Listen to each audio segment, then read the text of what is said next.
موجودہ دنیا جو ہے وہ آلودگی سے نبردآزما ہے. گلوبل وارمنگ کا دور دورہ ہے اور گلوبل ٹیمپریچر رائز ہونے سے جہاں انسانوں کو اس سے خطرہ ہو رہا ہے، ہمارے جنگلات کو خطرہ ہو رہا ہے، وہیں سمندروں کو بھی بہت زیادہ خطرات لاحق ہیں.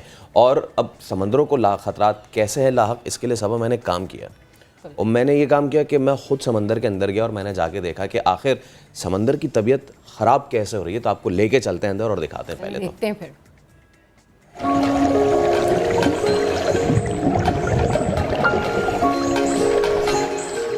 جدید دور کا انسان خلاؤں میں زندگی تلاشنے میں مصروف ہے، لیکن اسی سیارے پہ ایک ایسی دنیا بھی موجود ہے جو زندگی سے بھرپور ہے، جس کی ہم دریافت ہی نہیں کرتے. یہ ہے سمندر کی دنیا.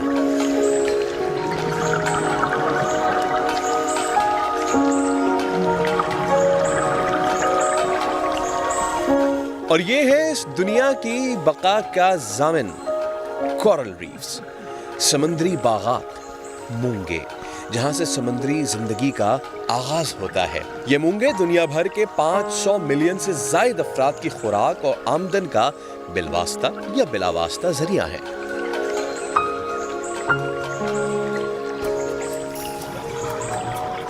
تو آج ہم آپ کو بتائیں گے کہ کورل ریفز کے جو اردو میں جنہیں مونگے کہا جاتا ہے وہ کتنے ضروری ہیں سمندری حیاتیات و نباتات کے لیے، اور پاکستان کے پانیوں میں کورل ریفز کے ساتھ کیا ہو رہا ہے. آئیے آپ کو لے کے چلتے ہیں.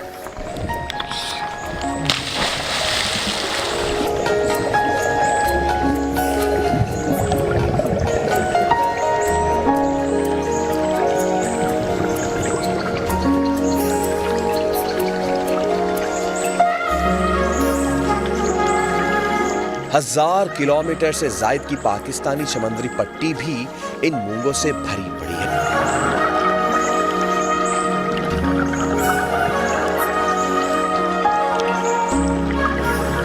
لیکن اب ان کو ہے خطرہ، یہ مر رہے ہیں.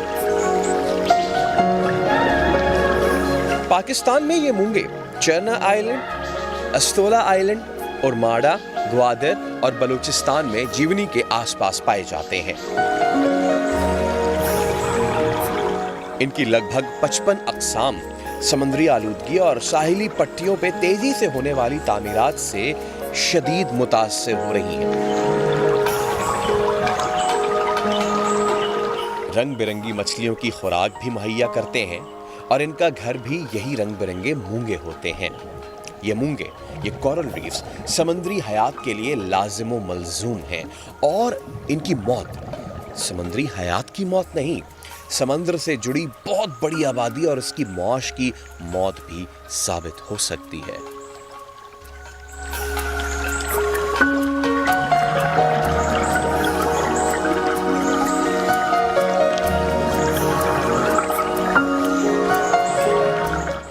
آپ نے دیکھا کہ ہمارے کورل ریف اتنی بری طریقے سے ڈیمیج ہو رہے ہیں.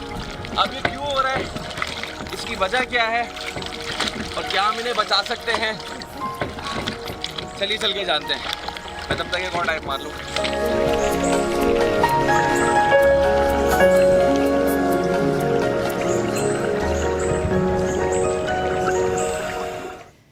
تو جناب آپ نے دیکھا کہ کس طرح سے جو ہمارے ساتھی اینکر ہیں فیصل صاحب، وہ وہاں پر گئے اور اسکوبا ڈائیونگ کی. How was experience? یہ تو میں الفاظ میں شاید بیان بھی نہیں کر سکتا.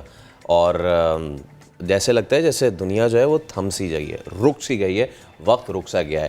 لیکن اتنے خوبصورت ایکسپیرینس کے بعد جب آپ کو یہ پتہ چلے گا کہ جو سمندری آلودگی ہے اور جو مین میڈ بھی جو پولیوشن ہے اس کی وجہ سے کتنی زیادہ ان کورل ریفز کو نقصان پہنچ رہا ہے، تو یہ دیکھ کے بھی اور اس کو بیان کرتے ہوئے بھی بڑا دکھ ہو رہا ہے. تو اس پہ ہم بات کرتے ہیں. ہمارے ساتھ معظم خان صاحب ٹیکنیکل ہیڈ WWF موجود ہیں. معظم صاحب السلام علیکم، thank you so much for joining اس. اس کے علاوہ سید خضر شریف موجود ہیں جو کہ وائلڈ لائف فوٹوگرافی کرتے ہیں، اسکوبا ڈائیور بھی ہیں اور بائی پروفیشن تو ٹیلی کام سے وابستہ ہیں. بٹ خضر وہ شخصیت ہیں جنہوں نے غالباً سب سے پہلے کورل بلیچنگ کو رپورٹ کیا تھا. بالکل ایبسلیوٹلی. تو آپ سے خضر بھائی اسٹارٹ کرتے ہیں. یہ آئی گیس 2020 کی بات ہے، 2020 اکتوبر جی، جب آپ نے چرنا آئلینڈ پہ ڈائیو کیا. چرنا آئلینڈ ڈائیو تو میں کوئی پچھلے 8 بالکل سال سے 8 کر رہا ہوں، لیکن 10 اکتوبر کو 2020 کو جی جب میرا جانا ہوا تو کورل بلیچنگ دیکھی باقاعدہ، مطلب کورل وائٹ ہو گیا.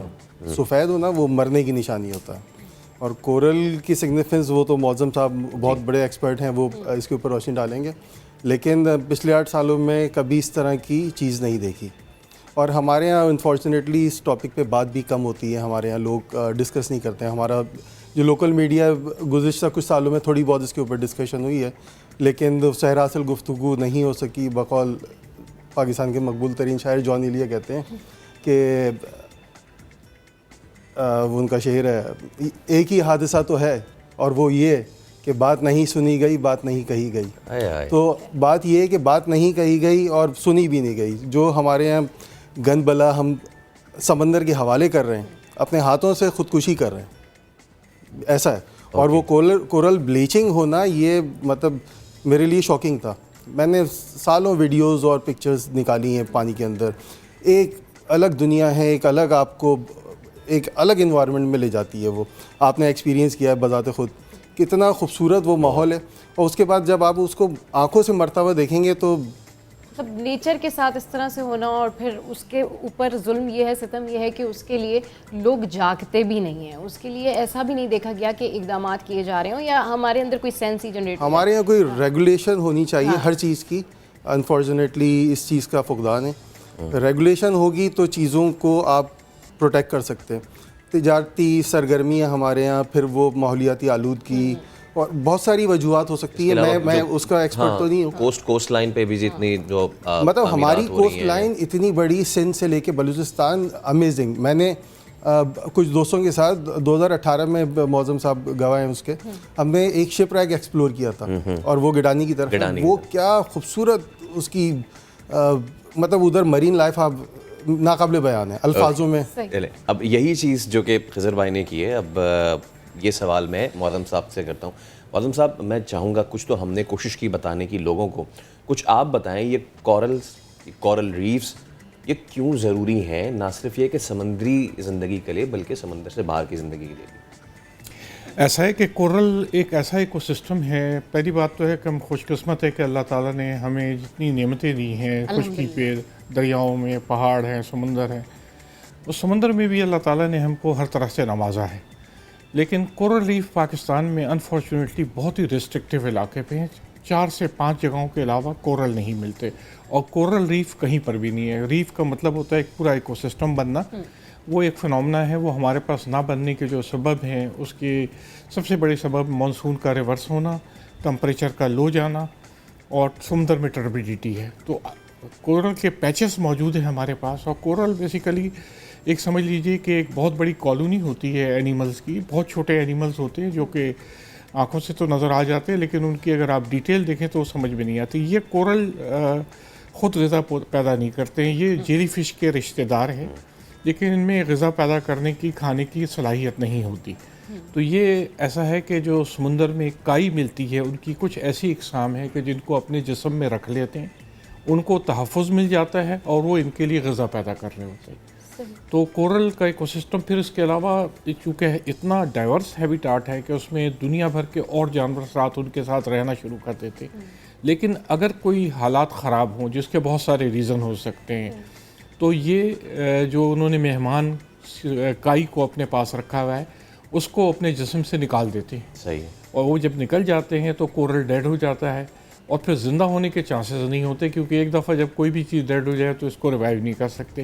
جب وہ اس میں سے وہ قیمتی جو ویڈ ہوتی ہے، الجی ہوتی ہے، وہ نکل جاتی ہے تو ان کا رنگ ختم ہو جاتا ہے، تو سفید ہو جاتے ہیں. اس لیے اس کو بلیچنگ کہتے ہیں. تو یہ جب بلیچنگ کا فنومنا اکتوبر 2020 میں رپورٹ کیا تو میں نے انٹرنیشنل جو سائنٹسٹ ہیں ان کو بھی بتایا. تو ان کے لیے انتہائی پریشان کن بات تھی، کیونکہ اس کی وجہ یہ ہے کہ پوری دنیا میں کورل بلیچنگ پھیل رہی ہے، خاص طور پہ پرشین گلف کے علاقے میں. اور اس کو لوگ ایٹریبیوٹ کرتے ہیں کہ کلائمیٹ چینج کی وجہ سے بھی ہے، لیکن بہت سارے لوکل فیکٹرز بھی ہو سکتے ہیں. انسان بھی اس کا ذمہ دار ہو سکتا ہے. کچھ ہمارے پاس کلائمیٹک چینجز بھی آئی ہیں، اور سب سے بڑھ کے یہ ہے کہ علاقہ یہ جو اتنا قیمتی علاقہ ہے، لوگوں کو اس کی اہمیت کا اندازہ نہیں ہے. یعنی چرنا اور اسٹولا آئی لینڈ، دو ہمارے پاس کھلے سمندر میں جزیرے ہیں، ان دونوں میں ہمارے پاس یہ موجود ہے. لیکن چرنا کو تو ابھی میرین پروٹیکٹڈ ایریا ڈکلیئر کر دیا گیا ہے، اور سوری اسٹولا کو، لیکن چرنا کے لیے ہم کوشش جاری کیے ہوئے ہیں کہ اس کو بھی ڈکلیئر کیا جائے، تاکہ جو اس علاقے میں سرگرمیاں ہیں جس میں کچھ تو شوقیہ ڈائیورس کی ہیں، خضر شریف ہیں، آپ نے بھی ڈائیو کیا، یہ سمجھ لیجئے کہ جو ڈائیونگ کو تو پروموٹ کرنا چاہیے، کیونکہ یہ اس سے ہر آدمی کو معلومات میں اضافہ ہو رہا ہے، ہماری معلومات میں اضافہ ہوا. ایز اے سائنٹسٹ بھی ہمیں جو کچھ ڈائیونگ سے پتہ چلا ہے، جو ایسے لوگوں کی ڈائیونگ سے، وہ ہمارے پاس پہلے معلومات نہیں تھی. لیکن کچھ ڈائیور ایسے ہوتے ہیں کہ جنہیں بالکل مکمل تجربہ نہیں ہوتا. وہ ہمارے پاس ایسی ویڈیوز موجود ہیں کہ کورل پہ چل رہے ہیں. اور پھر اس کے علاوہ جو انڈسٹریل سرگرمیاں ہیں اس علاقے میں، وہ بھی بہت تیزی سے بڑھ گئی ہیں. وہ علاقہ پہلے ہی انڈر سٹریس تھا، کیونکہ دنیا کا سب سے بڑا شپ بریکنگ یارڈ اس سے زیادہ فاصلے پہ نہیں ہے. اور اب مزید اس طریقے کی ایکٹیویٹیز ہو رہی ہیں تو اس میں بڑا مسئلہ ہو رہا ہے. خضر بھائی، یہ بات جو کہ مرین پروٹیکٹڈ ایریاز جو ہے اس کو ڈکلیئر کرنا چاہیے، تاکہ وہاں کی نہ صرف کورل ریفز بلکہ وہاں کی جو سیڈ بایو ڈائیورسٹی ہے وہ بھی انٹیکٹ رہے، پانی بھی آپ کا ہیلدی رہے. ہم نے دیکھا کہ جیسے جیسے ٹورزم بوم کرتی گئی پاکستان میں، اسی طرح یہ آلدو کہ اتنی جو واٹر ٹورزم ابھی تک بوم میں آئی ہی نہیں ہے، لیکن جو بھی ہوا وہ ہوا یہ کہ بہت ہی ارسپانسیبل سا رہا. ٹرک کے ٹرک بھر کے، میں اصطلاح استعمال کروں لیکن ٹرک کے ٹرک بھر کے لوگ جاتے رہے چرنا پہ. انہوں نے لائف جیکٹ پہنی، انہوں نے چھلانگیں لگائیں، کوئی دیکھنے والا نہیں تھا، کوئی پوچھنے والا نہیں تھا. اس نے بھی بہت زیادہ کنٹریبیوٹ کیا ہے اس تمام تر معاملے میں. وہ یہ بات تو الگ ہے کہ جتنی بھی وہ ہو رہی ہے کنسٹرکشن، وہ تو اس میں حصہ ڈال ہی رہی ہے اپنا. یہ جو آپ نے ذکر کیا نا کہ جوگ در جوگ لوگ جو گئے، اس سے میں نہیں سمجھتا کہ نقصان ہوتا ہے. اچھا، پبلک اویئرنیس ضروری ہے، سیوک سینس ضروری ہے. میں جاؤں، اسنورکلنگ کروں، لائف جیکٹ پہنوں، کود جاؤں، انجوائے کروں، ٹھیک ہے، ٹورزم بڑھ رہا ہے، یہ ٹھیک ہے، دنیا میں ہوتا ہے.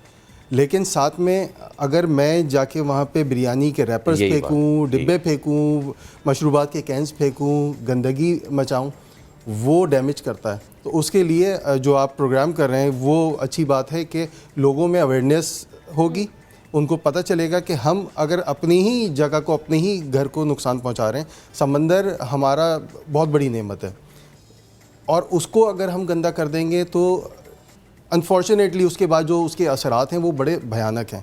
تجارتی سرگرمیاں اور دیگر مالیاتی جو ہم اپنا جو کنٹریبیوشن ہے وہ تو کم از کم کر سکتے ہیں. سی وی یو پہ آپ دیکھیں کس طرح سے اب کچھ جا کے کچھ بہتری صفائی ستھرائی کا ہم دیکھتے ہیں، لیکن ہمیں خود اویئرنیس پیدا کرنی پڑے گی اپنے گھر میں، اپنے آس پاس کے لوگوں کو، دوست احباب کو سمجھانا پڑے گا کہ یہ جو کووڈ کے دنوں میں تھرموکول کی جو مگز اور کپس آئیں، آپ کو اندازہ ہے کہ کتنا گاربیج جمع ہوا، اور یہ گاربیج کس طرح سے اس کو ڈسپوز ہوگا، یہ سمندر میں جاتا ہے. بے تحاشا چیزیں. مطلب میں نے بڑی بڑی سٹنگ ریز، مورے ایلز کی جوگ در جوگ اتنی دیکھی ہے، لیکن یہ جو میں ابھی پچھلے کچھ سالوں میں چرنا کے اطراف بہت رچ مرین لائف تھی، وہ میں نے بہت معدوم ہوتی ہوئی دیکھی ہے. اچھا، جس طرح سے آپ کہہ رہے ہیں کہ سیلف اویئرنیس جو ہے وہ بہت زیادہ ضروری ہے، سیوک سینس بہت زیادہ ضروری ہے، ہمیں ہمارے سمندروں کو بھی آلودگی سے بچانا ہے. ہمارے یہاں سر یہ کانسیپٹ تو ہے کہ اگر ہم سوئمنگ کے لیے جا رہے ہیں تو ہمیں اپنے آپ کو بچانا ہے، ہمیں اپنے جو ہے وہ سیلف کو کیسے بہتر رکھنا ہے. لیکن ہم یہ نہیں سوچتے کہ جس سمندر میں ہم ڈائیو کر رہے ہیں، جس سمندر میں ہم جا رہے ہیں، یہاں بھی ایک زندگی ہے، یہاں بھی نیچے ایک الگ دنیا آباد ہے، اس کو بھی ہمیں جو ہے وہ صاف ستھرا رکھنا چاہیے تاکہ وہاں پر بھی جو مرین لائف ہے وہ ڈسٹرائے نہیں ہو. تو سر کیسے کریٹ کریں، ایک عام آدمی کو یہ سینس کیسے دیں کہ بھائی سمندر بھی صاف رکھے جاتے ہیں؟ ایسا ہے کہ پہلی بات تو ہے کہ جو ہم کثافت یا پولوشن کی بات کر رہے ہیں، اس کا ذمہ دار انسان خود ہوتا ہے. میں، آپ سب ذمہ دار ہیں، ہم اس میں کنٹریبیوٹ کر رہے ہوتے ہیں.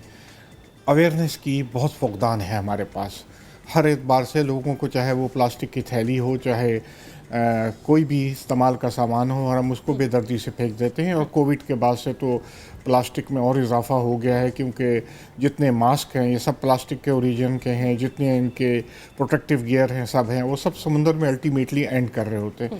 تو ذمہ داری ہماری ہر ایک پہ انڈیویجولی لازم ہوتی ہے کہ ہم اپنے پولوشن کو کسی نہ کسی طرح سے کنٹرول کریں. اویئرنیس نہ ہونا ایک بہت بڑی بات ہے کہ لوگوں کو اس تباہی کا اندازہ ہی نہیں ہے کہ جو کوڑا